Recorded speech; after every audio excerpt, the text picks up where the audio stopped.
Selamat sore teman-teman semua, kembali lagi di Komsel Youth kita pada malam hari ini. Baik lagi kita akan belajar tentang kesetaraan gender yang akan dibawain oleh Koyo.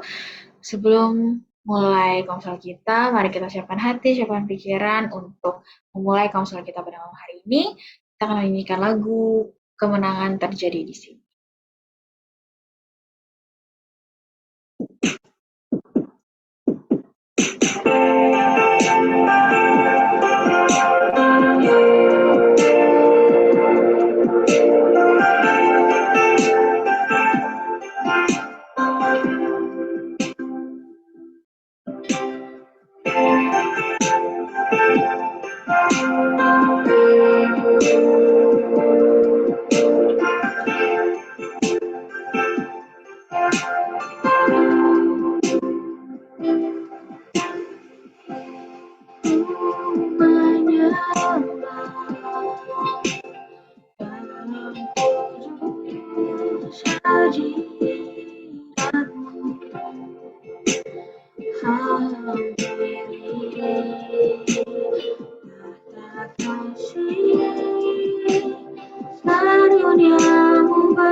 Kekuatanku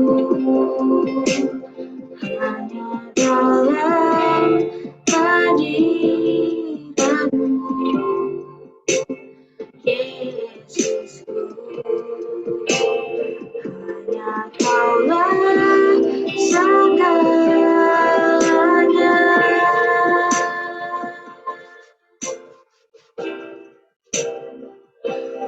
Yakin Kau hadir di sini, ku rasakan kuasa yang tak terbatas. Yakin Kau nyata di sini, kemenangan terjadi di sini.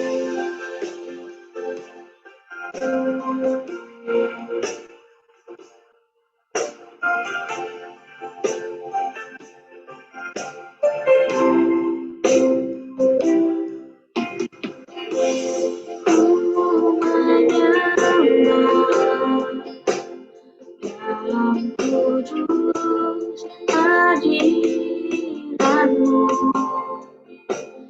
habibie, kata kasih karuniamu Bapa.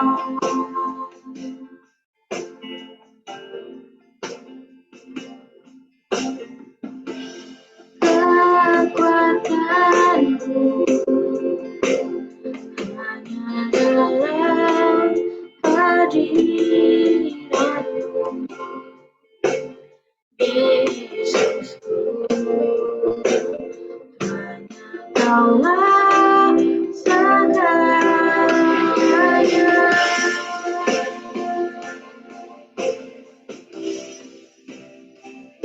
Ku yakin Kau hadir di sini,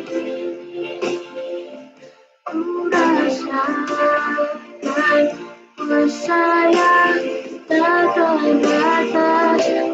Yakin Kau nyata di sini, kemenangan terjadi di sini. Setiap jiwaku memujimu, sungguh besar Kau Yesus. Untuk hatiku menyembahmu, Kau besar, Kau besar.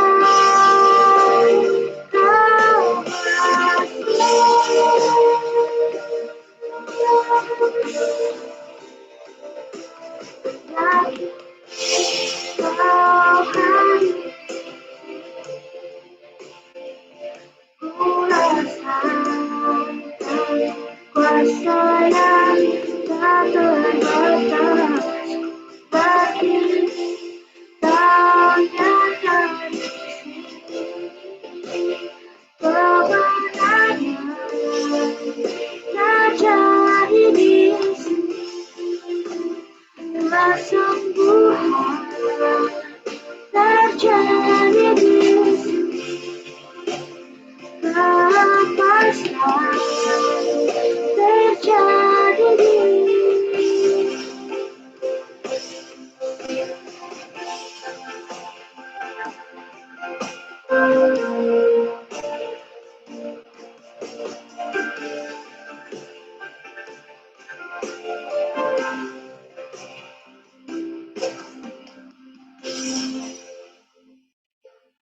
teman. Ya Tuhan, terima kasih untuk kasih berkat Tuhan pada malam hari ini. Kita dapat kembali bersatu dan berkumpul untuk memuji dan memuliakan nama-Mu. Sebentar kami akan memulai komsel kami Tuhan. Kiranya Tuhan tolong komsel kami dari awal sampai akhir supaya dapat berjalan dengan baik. Dan teman-teman yang join pada komsel hari ini dapat terberkati dengan firman yang akan dibawakan oleh Koyo.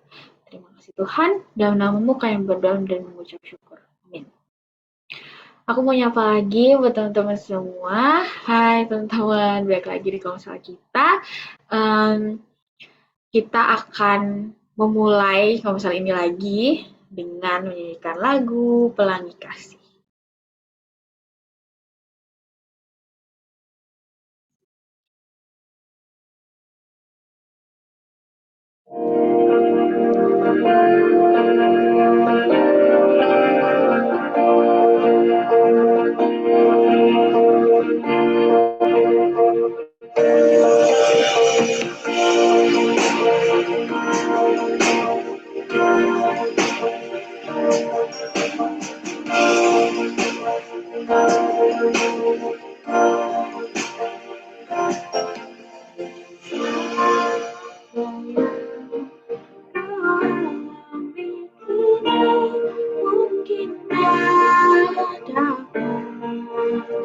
Engkau mengerti cobaan yang engkau alami tak melebihi kekuatanmu.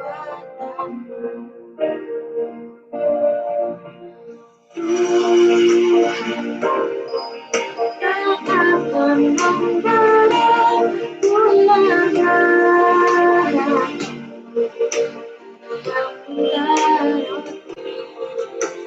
satu tanamkan di hati hingga semua yang Tuhan Tuhan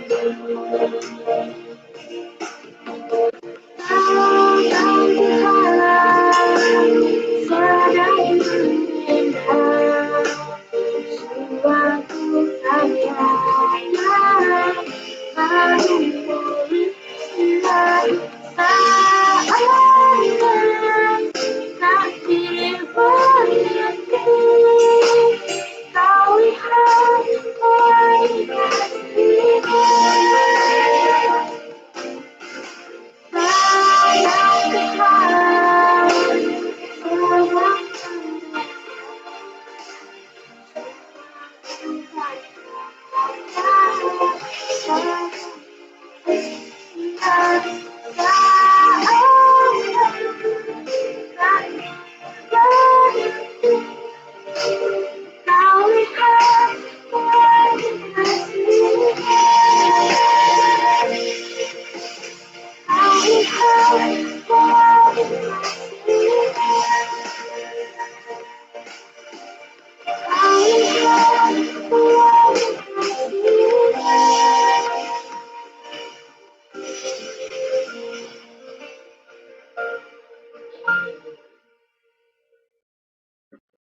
untuk menguatkan hati kita untuk mendengar siar yang akan dibawa yaitu berdasarkan kesetaraan gender. Oke. Ini sebuah tema yang baru yang menurutku ini unik banget untuk kita pelajarin dengan banyaknya isu-isu akhir-akhir ini mengenai tentang kesetaraan gender. Jadi pengen tahu nih kira-kira kesetaraan gender menurut Kristen itu gimana sih? Untuk teman-teman yang penasaran, kita mau siapin hati, siapin pikiran kita untuk dengerin sharing dari Koyo. Kita akan kembali menyanyikan lagu untuk firman.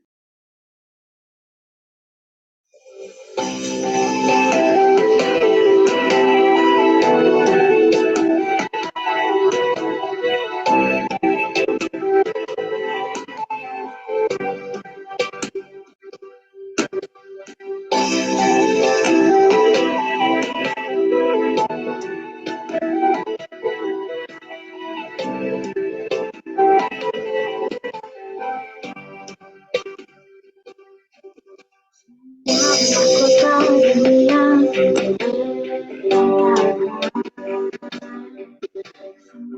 ujian manusia hiraukan pada saat dengan kita kau yang kudus dan hanya kudus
Firman aku serahkan kepada.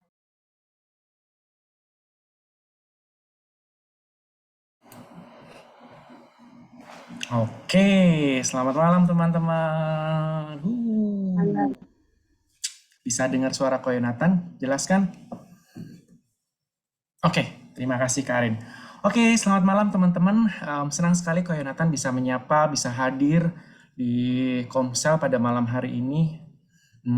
Berharap kabarnya baik-baik saja ya. Terima kasih VP sudah memimpin pujian pada malam hari ini. Ya, pada malam hari ini kita akan bersama-sama kembali untuk belajar kebenaran firman Tuhan. Mungkin tema ini sedikit sensitif ya.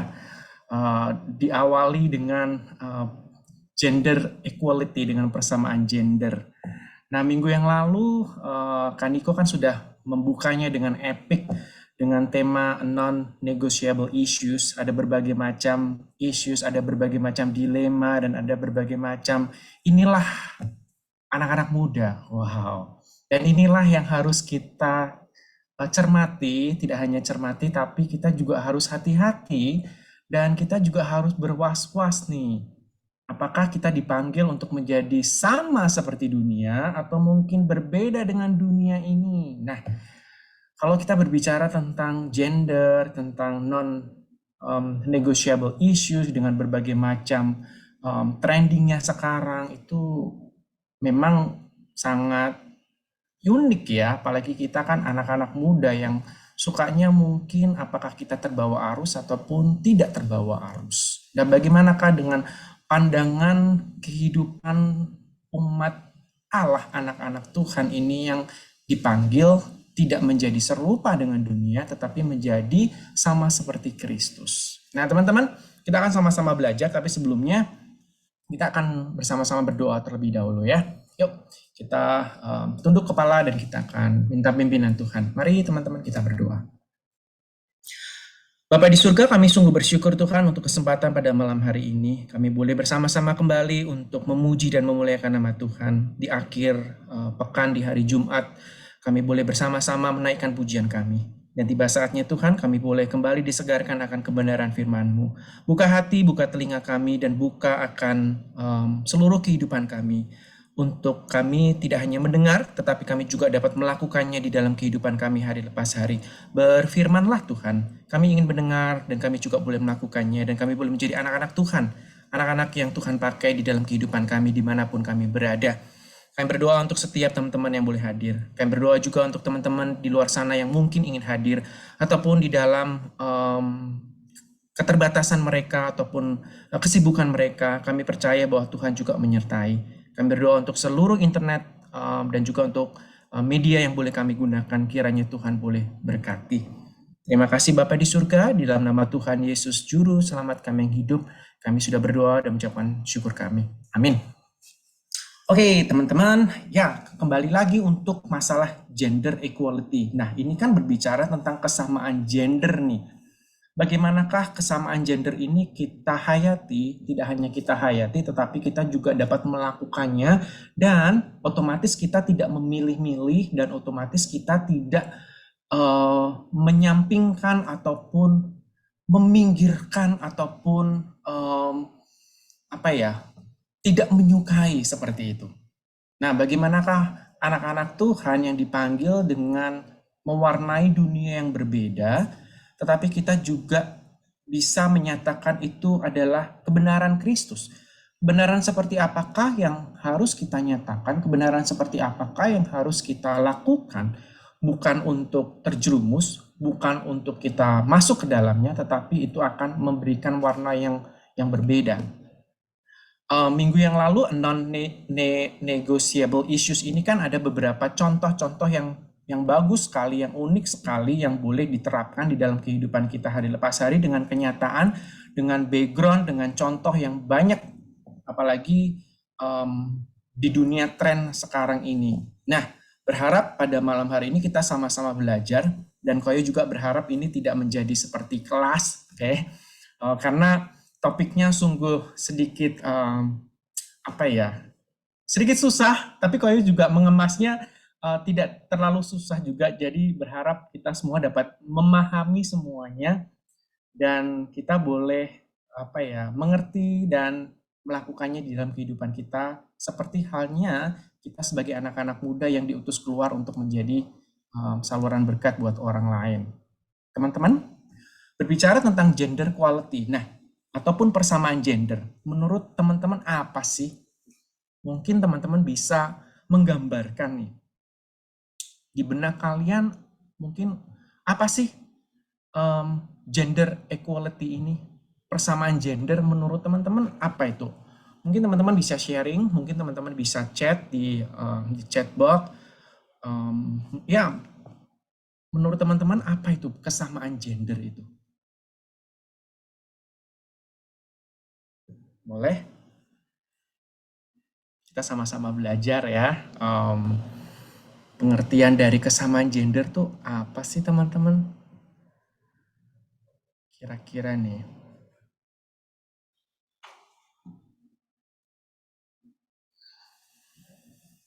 Ada dari teman-teman, apa itu gender equality, persamaan gender? Tidak bisa dibeda-bedain lagi gitu. Tidak bisa dibeda-bedain lagi, oke. Terima kasih Karin. Mungkin yang lain satu lagi, mungkin dari para pria, oke. Gak ada hal yang bisa dilakukan cowok yang gak bisa dilakukan cewek. Oke, ya, betul sekali. Yap. Mhm. Ya, jadi equal ya. Semuanya bisa dilakukan. Oke, mungkin teman-teman kalau ada eh, opini yang lain boleh ya di chat ataupun mungkin sharing juga nggak apa-apa. Nah, teman-teman, ini ada satu yang Koyo baca-baca dan Koyo bikin kesimpulan. Nah, ini adalah gender. Gender itu adalah sebuah karakteristik.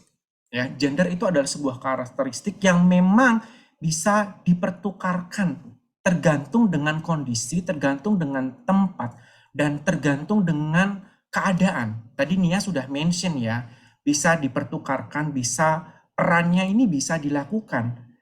Ada hal yang bisa dilakukan cowok yang nggak bisa dilakukan cewek. Tapi mungkin bisa dilakukan oleh kedua-duanya karena situasi dan kondisi yang sangat menekankan keadaan tersebut dan akhirnya bisa dilakukan.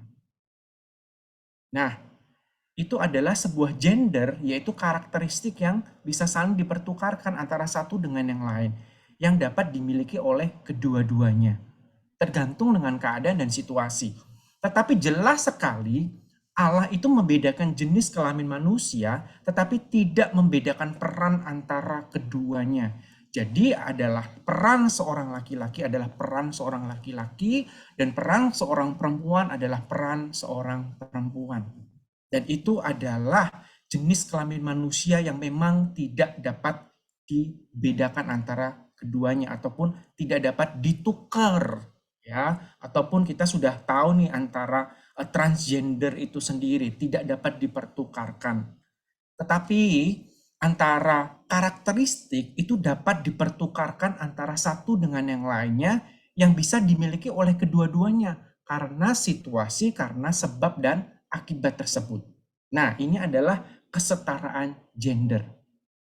Jadi teman-teman, ada sebuah perenungan ya, tetapi juga timbul sebagai pertanyaan yang harus kita hayati bersama-sama. Perenungannya adalah kita tahu Yesus memilih kumpulan para wanita dari golongan bawah sebagai saksi pertama kebangkitannya. Kita tahu para wanita itu datang ke kubur Tuhan Yesus. Dan itu adalah para wanita yang datang untuk menghampiri Yesus. Kita tahu juga tokoh R.A. Kartini, habis gelap terbitlah terang.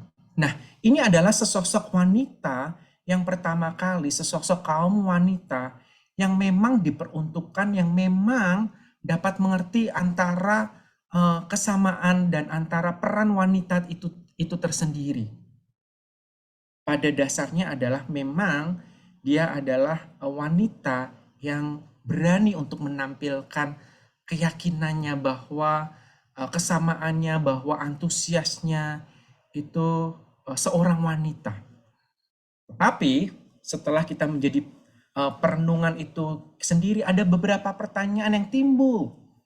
Nah, pertanyaan yang timbul ini ada beberapa. Apakah boleh wanita itu diangkat sebagai pendeta? Nah, tentu kita ada pendeta nih wanita di gereja kita, di GKM ada beberapa, banyak, oke. Nah, apakah layak jika ibu yang menjadi kepala keluarga atas suami? Nah, itu juga ada saat ini dan itu banyak sekali. Nah, ini yang timbul menjadi antara pertanyaan-pertanyaan yang kerap kali kita dapati dengan antara gender equality ini. Berdasarkan peran itu sendiri kita dapat ditukar, dapat disamakan karena keadaan dan situasi tersendiri.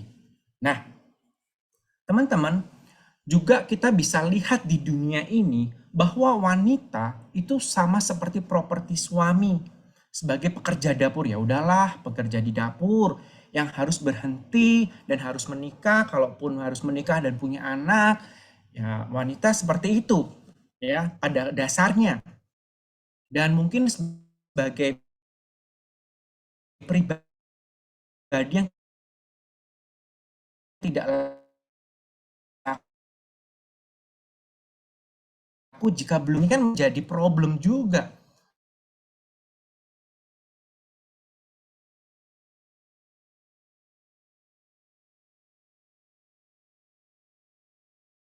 Orang janda hanya bisa disebut kembang jika dia belum disentuh suaminya. Wah, itu nggak lucu banget. Masalahnya sekarang kalau kita lihat di sosial media nih, banyak banget orang-orang, wow, udah punya anak, sudah punya keluarga, tapi ditinggal oleh istrinya, tetapi suami-suami yang masih keren gitu ya. Kita tahu banyak banyak artis-artis yang seperti itu. Namun kebalikannya, bahwa seorang janda, bahwa seorang wanita itu yang belum diapa-apakan oleh suaminya, itu hanya bisa disebut kembang kalau memang ya sudah belum disentuh oleh suaminya. Tetapi kalau sudah disentuh, ya itu berbeda lain cerita ya. Bukan disebut sebagai janda keren gitu ya, seperti layaknya duda keren gitu ya. Tapi sekarang banyak banget duda-duda keren yang memiliki keluarga. Nah, itu adalah isu-isu yang saat ini beredar, yang sangat marak. Jadi itulah isu yang harus kita cerna, yang harus kita lihat untuk melihat gender equality itu sendiri. Berbeda dengan tadi. Kalau yang tadi itu kan bersama dengan Yesus. Yesus memilih kumpulan para wanita sebagai saksi pertama dan juga R.A. Kartini. Mereka tahu tentang keinginan mereka. Mereka tahu tentang siapakah mereka sesungguhnya dan peran mereka sesungguhnya. Itu zaman pada waktu dahulu. Tapi kalau kita lihat zaman sekarang ini berbeda banget gitu ya. Kata dunia sangat berbeda banget dengan kata kebenaran firman Tuhan. Kita sudah mendengar tuh bahwa wanita ya udah hanya di dapur saja, ya udah kalau sudah menikah ya udah ngurusin rumah tangga, anak dan suami dan sebagainya. Itu peran seorang wanita di dunia sekarang, di modern. Dan jika belum menikah ya masih was-was gitu ya, apalagi umurnya udah 30, kayaknya juga disebut sebagai janda wanita tua ataupun apa. Nah, itu isu-isu yang dihadapi sekarang ini. Nah, dan harus kita renungkan yaitu gender equality ini masih didengar sampai saat ini dan direngkuh. Tetapi inilah kenyataan dan inilah realitanya. Bagaimanakah kita menampik itu semuanya dan bagaimanakah kita menjadi jeli dan menjadi hikmat, apalagi kita hidup di dalam Tuhan, di dalam Kristus yang kita dipanggil untuk tidak menjadi serupa dengan dunia ini. Dan itu adalah panggilan kita semuanya, teman-teman. Dan ini adalah realitanya. Coba teman-teman bayangkan realitas sekarang ini dalam kenyataan Instagram, dalam kenyataan sosial media, dalam kenyataan kantor, dalam kenyataan sekolah, ataupun mungkin bergereja, atau mungkin dalam bermasyarakat. Ini sangat diguncingkan dan ini sangat isu-isu yang memang harus kita tanggapi dengan kebenaran firman Tuhan dan tentunya dengan kasih. Dan bagaimanakah kita merengkuhnya sebagai anak-anak muda yang dipanggil Tuhan. Dan tentunya mereka masih membutuhkan sentuhan kita, doa-doa kita. Dan memang ini adalah kenyataan dan ini adalah realita yang harus kita hadapi. Bagaimanakah peran gender ini di dalam kehidupan kita. Nah, teman-teman, Nathan akan menguraikan perbedaan antara gender dengan seks. Nah, kebetulan nih, kalau berbicara tentang seks ini kan kelihatannya notabene yang negatif gitu ya. Jarang sekali kalau ada aplikasi itu tulisannya seks. Pasti tulisannya apa? Gender. Gender, you bisa pilih antara male or female. Tetapi seks itu pasti sudah mikirannya sudah yang negatif. Padahal kalau kita lihat, seks itu adalah jenis kelamin. Ya, jenis kelamin. Dan itu adalah bawaan sejak lahir dan tidak dapat berubah. Oke, teman-teman, seks itu adalah jenis kelamin. Seks adalah bawaan sejak lahir dan tidak dapat berubah. Kita tahu alat reproduksi, kita belajar dengan biologi sejak SD maupun SMP. Alat kelamin atau organ reproduksi. Ya, pria kita mempunyai alat kelamin, kita mempunyai penis, kita memiliki sperma, kita memiliki jangkun, dan wanita juga sebaliknya kita memiliki vagina, sel telur, rahim, dan payudara. Dan ini adalah seks dan jenis kelamin. Dan itu adalah berlaku sepanjang masa dan di mana saja. Itu adalah seks. Dan seks itu adalah ciptaan Tuhan. Ya, teman-teman. Nah, berbeda sekali dengan gender. Gender adalah dibentuk oleh sosial, oleh kebudayaan, oleh keadaan yang mendesak. Dan itu adalah gender. Gender berkaitan dengan jenis kelamin seseorang. Dibentuk oleh budaya, kebiasaan, dan pola pikir. Budaya dan pola pikir ini kita bisa lihat, oh dasarnya pria. Pria pasti bekerja di kantor, pria itu pasti sukanya otomotif, pria itu pasti sukanya warna biru ataupun hitam, oh pria itu pasti suka berpetualang, oh pria itu pasti suka yang berbahaya gitu ya. Itu adalah gender yang memang bisa dikualifikasikan oleh standar pria. Pada dasarnya itu adalah pria, gitu ya. Dan wanita oh pasti suka memasak, oh wanita suka berdandan, oh wanita pasti bekerja di rumah, oh wanita pasti suka warnanya pink gitu ya. Nah, dan dapat berubah, dapat dipertukarkan dan tergantung oleh situasi. Jadi teman-teman ini adalah perbedaan antara seks dengan gender. Kalau kita pahami bahwa memang seks itu adalah bawaan sejak lahir. Tuhan memberikan kita seks secara kudus, secara bahwa itu adalah anugerah Tuhan. Kita tidak dapat ditukarkan. Tetapi gender itu sendiri karena dibentuk oleh pola pikiran, kebiasaan, budaya, dan memang itu berdasarkan oleh pekerjaan dan dapat dirubah. Contoh mungkin kalau kita kehilangan sesosok seorang ibu, ya, otomatis sesosok pria ataupun sesosok ayah bisa menggantikan seorang ibu. Memasak, menjaga, dan merawat dan semuanya dilakukan oleh kaum pria. Begitu juga dengan sebaliknya. Dengan keadaan, dengan fungsi yang memang diharuskan seperti itu. Nah, ini adalah gender dan seks. Lalu bagaimanakah peran gender dalam masyarakat? Teman-teman, berbicara tentang gender pasti kita fokusnya banyak nih. Ada fokus peran gender dalam masyarakat nantinya. Ada fokus peran gender di dalam kehidupan sekolah. Adapun peran gender di dalam kehidupan bergereja. Nah, bergereja ini adalah salah satunya adalah panggilan kita. Panggilan kita bagaimanakah kita merengkuh mereka, bagaimanakah kita mengayomi mereka, dan bagaimanakah kita mengasihi mereka apa adanya. Nah, ini menjadi rumit ya, dan menjadi panjang pembahasannya. Kalau kita bisa kemas lebih simpel lagi, ini akan Koyo memberikan lebih simpel lagi. Tetapi kalau kita jabarkan satu dengan satu, wah itu mungkin bisa berjam-jam atau mungkin bisa sampai besok pagi ya. Mungkin kita nggak selesai karena peran gender ini banyak banget. Tetapi ini Koyo akan memberikan sedikit ulasan saja peran gender dalam masyarakat. Nah, ini sangat riskan sekali, apalagi peran gender dalam masyarakat ini banyak sekali yang negatif, banyak sekali yang positif, banyak sekali yang apa yang harus kita lakukan, terutama dengan kehidupan Kristen kita yang dipanggil untuk berbeda. Nah, teman-teman, peran gender itu adalah nature dan nurture. Nature-nya laki-laki itu kekar dan berotot. Gak mungkin dong nature-nya perempuan itu kekar dan berotot. Kayaknya serem juga gitu ya. Ya mungkin kalau binaraga ataupun binaragawan itu mungkin berotot, atau mungkin yang cewek binaragawati gitu ya, nggak tahu deh. Nah, ya kayak tadi ya, itu nature-nya.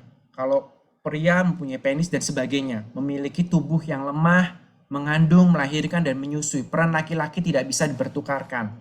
Itu nature-nya secara biologis. Dan nurture-nya diskonstruksi oleh peran masyarakat dapat dipertukarkan, mencari nafkah, menjadi pemimpin, dan urusan kenegaraan.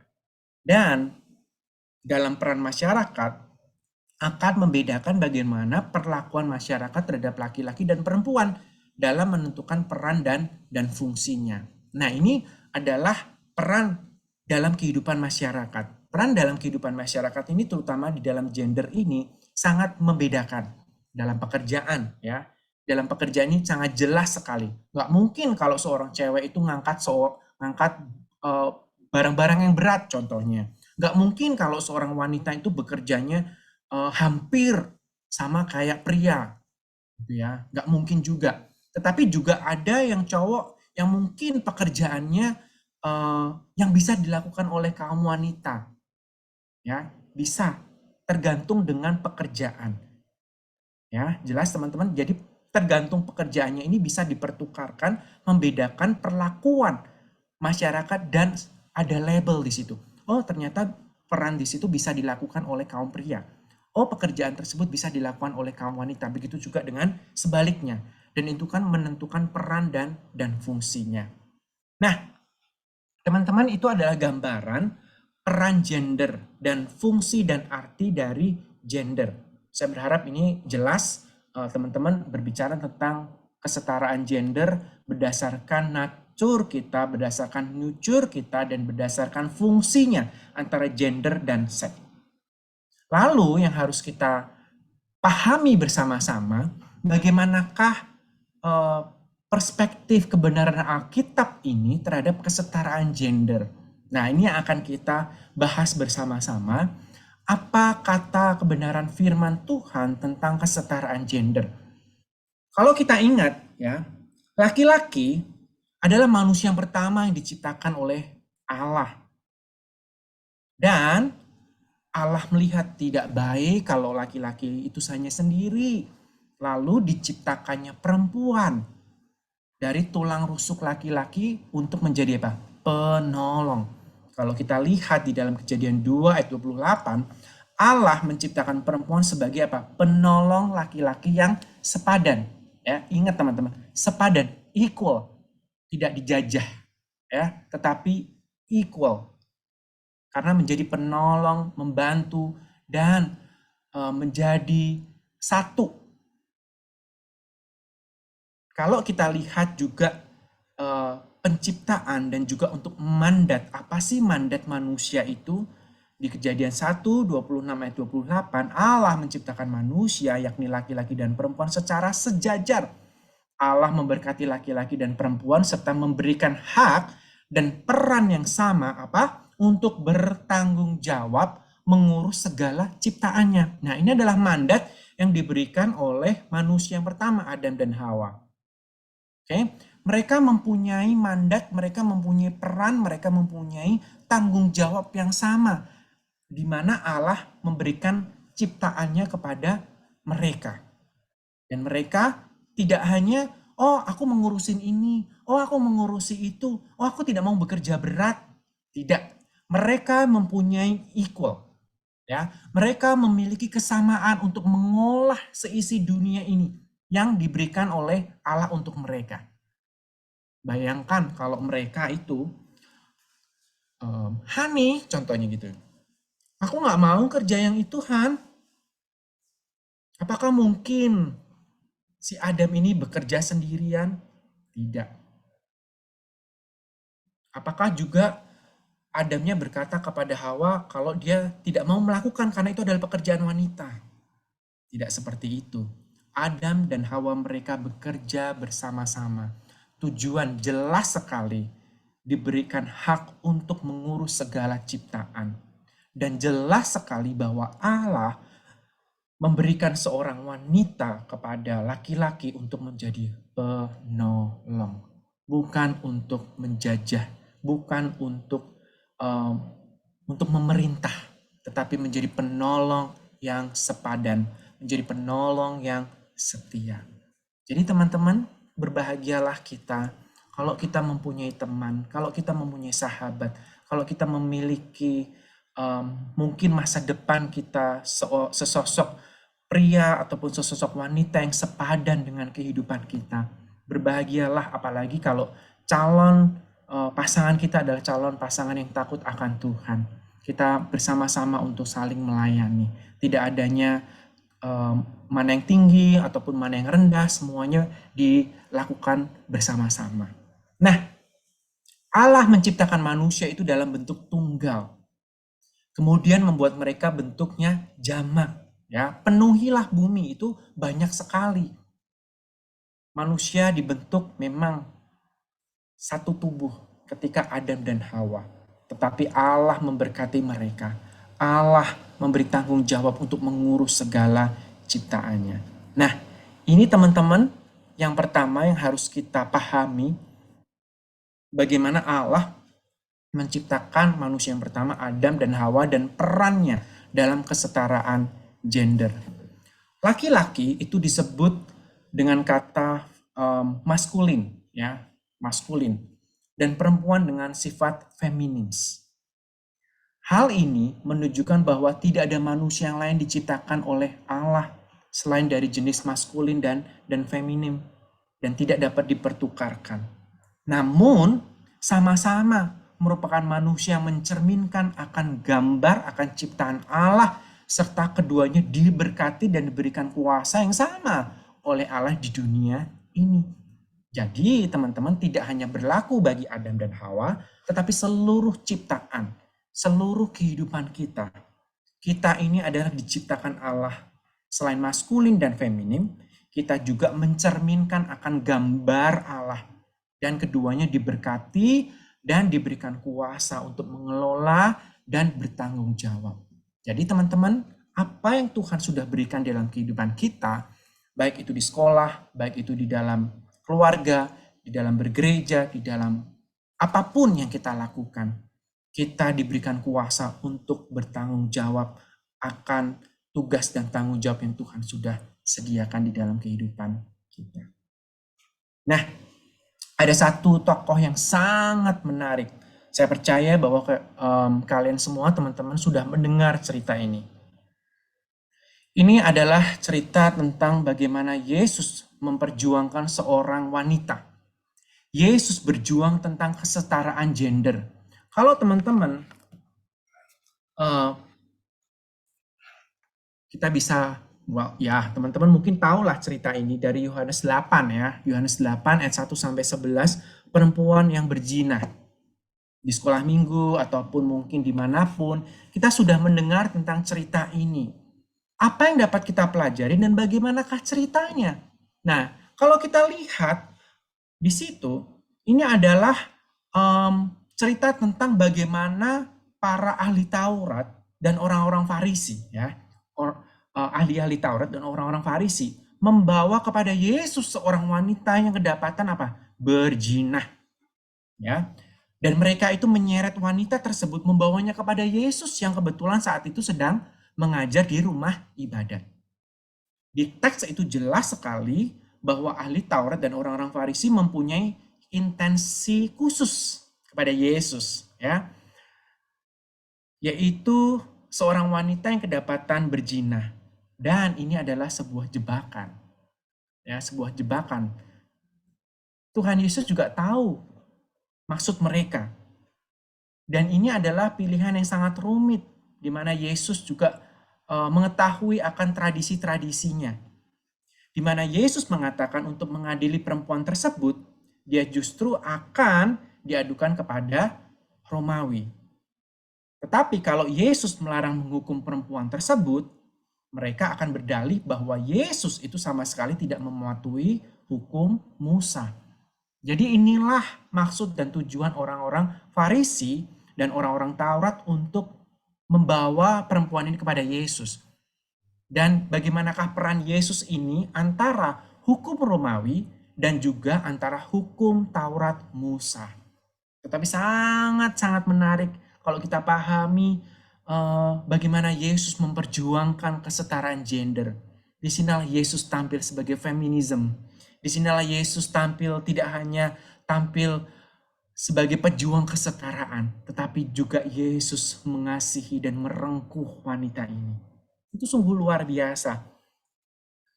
Nah, teman-teman, Yesus membungkam mereka itu dengan jawaban yang sangat luar biasa. Kalau kita baca di Yohanes 8 ayat 7 itu sangat menarik sekali. Saya akan bacakan buat teman-teman sekalian, Yohanes 8 ayat 7. Dan ketika mereka terus-menerus bertanya kepadanya, ia pun bangkit berdiri lalu berkata kepada mereka, barang siapa di antara kamu tidak berdosa, hendaklah ia yang pertama melemparkan batu kepada perempuan itu. Lalu apa tanggapan mereka? Mereka pergi meninggalkan dan kabur. Bahwa mereka sadar bahwa mereka adalah orang-orang yang berdosa. Mereka tidak layak untuk melemparkan batu karena mereka berdosa. Nah, permasalahan mencuak tanggapan Yesus. Bahwa Yesus justru hadir sebagai penentang hukum Taurat. Namun sebaliknya, bukan penentang hukum Taurat. Yesus datang sebagai penggenapan hukum Taurat. Penggenapan hukum Taurat ini mempunyai dua arti. Yang pertama, Yesus sebagai kebenaran yang sempurna menyempurnakan hukum Taurat tersebut. Ya. Sekali lagi, Yesus menyempurnakan hukum Taurat tersebut. Hukum Taurat kalau kita lihat di dalam Perjanjian Lama, Musa ada 10 hukum perintah Allah, ada peraturan peribadatan, ada peraturan bagaimana mempersembahkan korban dan sebagainya itu adalah hukum Musa. Hukum Musa ini adalah dibawa agar hidup mereka ini kudus di hadapan Tuhan. Dan hukum Taurat ini diberikan kepada bangsa Israel dan seluruh orang ini untuk memberikan dan mengawasi jalan kehidupan mereka dan menyambut akan kedatangan Yesus. Jadi hukum Taurat itu adalah mereka dipergunakan untuk kedatangan Tuhan Yesus, untuk hidup mereka taat kepada Tuhan. Dan yang kedua, Yesus sendirilah yang menjadi pelaku hukum Taurat tersebut secara sempurna dan tidak cacat. Akhirnya kita tahu bahwa Yesus mati di atas kayu salib untuk menggenapi seluruh hukum Taurat tersebut. Yaitu kasih Yesus yang mati di atas kayu salib. Nah, teman-teman, Yesus sama sekali tidak hadir sebagai hakim. Dia tidak menghukum tanpa ampun, tetapi dia hadir sebagai wujud Allah, sebagai wujud manusia yang berpihak kepada mereka yang lemah dan tidak berdaya. Dalam konteks ini kalau kita baca, seorang wanita yang berdosa tetapi juga wanita yang haus akan sentuhan, haus akan pembebas, haus akan kebenaran firman Tuhan, haus akan orang yang dapat merengkuhnya dan membebaskannya. Dan itu adalah Tuhan Yesus.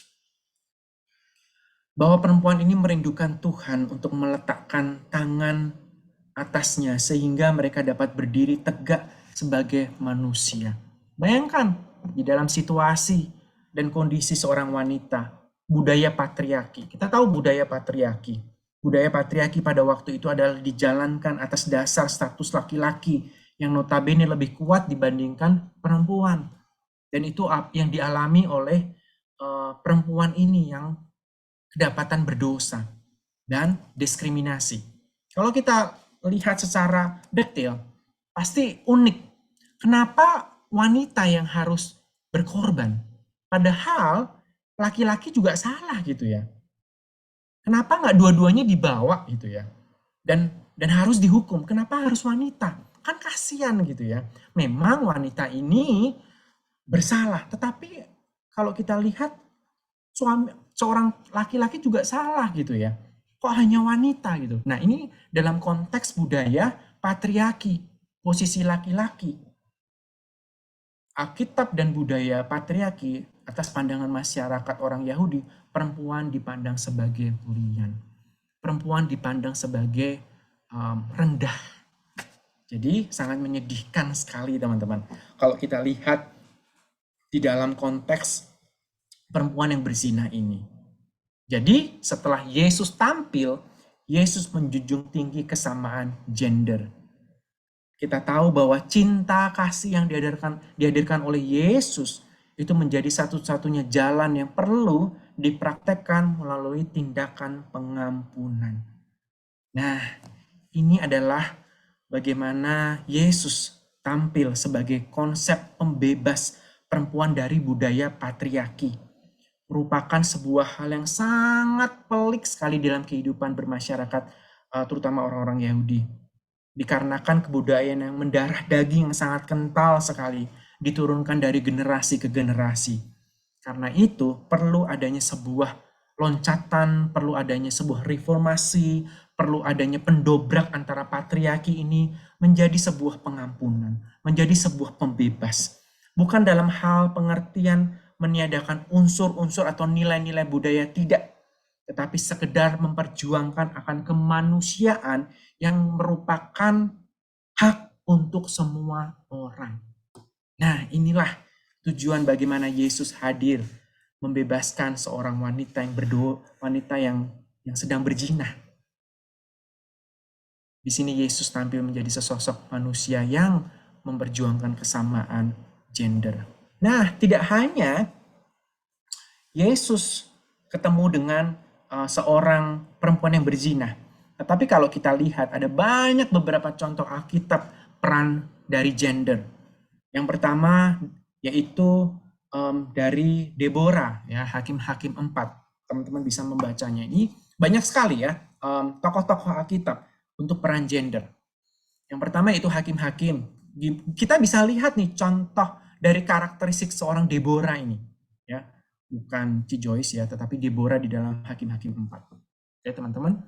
Deborah ini berkarisma, tegas, dia pemimpin, dia berani, dia bijaksana, kuat memberi putusan dan lain-lain. Ini adalah Deborah.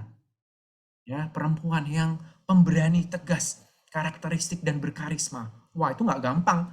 Dan juga itu unik gitu.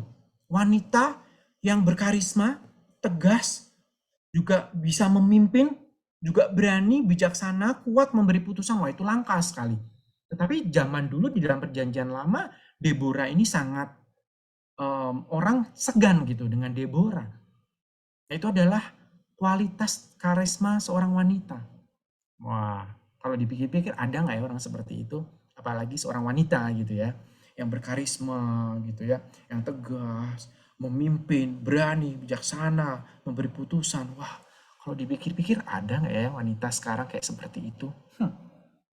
Mikir-mikir juga gitu ya. Menarik gitu ya. Nah, ini adalah contoh-contoh. Dan yang kedua, kita tahu Esther. Nah, teman-teman pasti tahu lah ya Esther. Teman-teman bisa membaca di Esther 7 ayat 1 sampai 10. Sama seorang pemberani yang telah menjadi penyelamat dan pahlawan bagi bangsa Israel.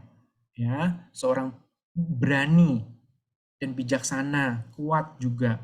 Ini adalah contoh-contoh dari kaum wanita. Ya, bagaimanakah dengan kaum pria? Nah, ini juga menarik sekali. Seorang Yusuf, kita tahu cerita Yusuf.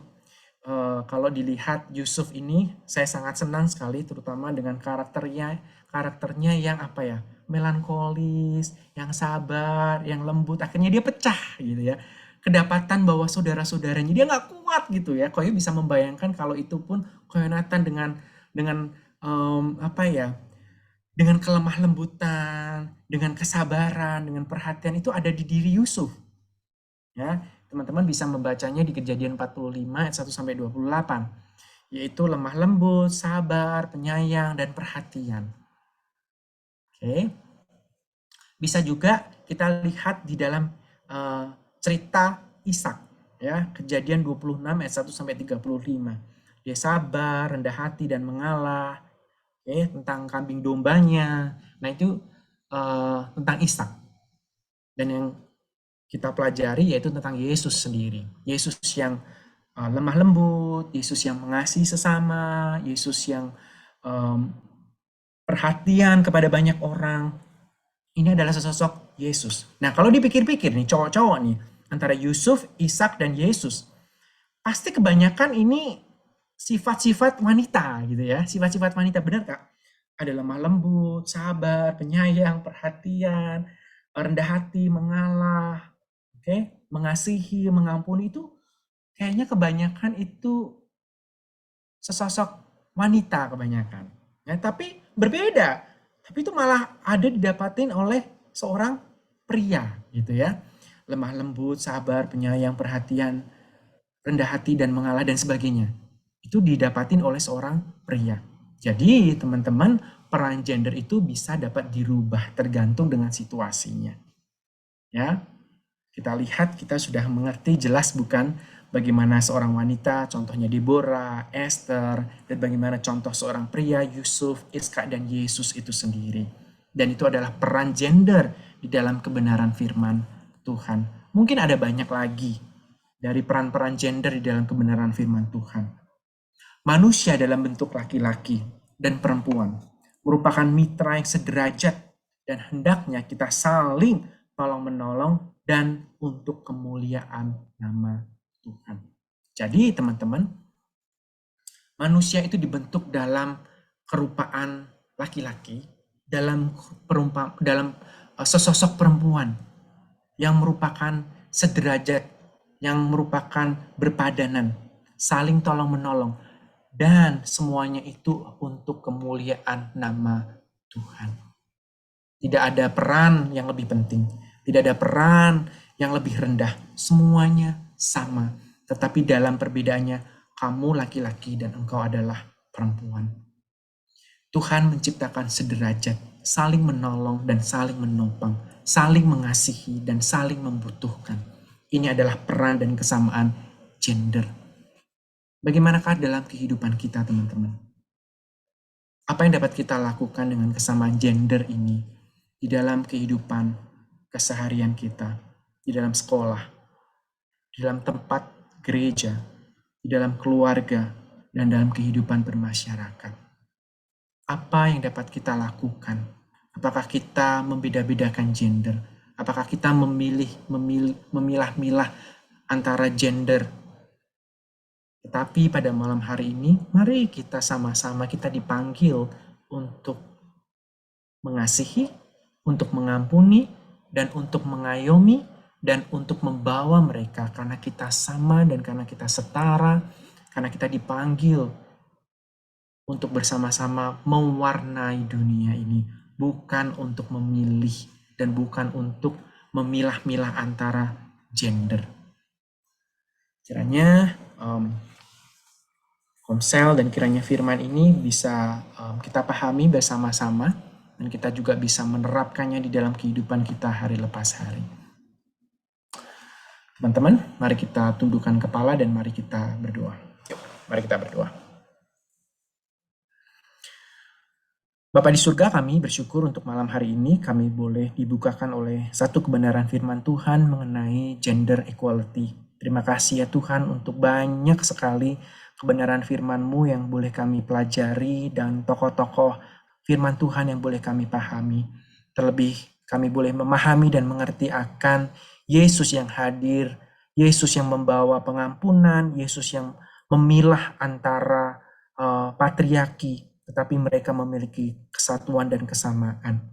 Terima kasih Bapa di surga, kami bersyukur untuk kesempatan pada malam hari ini.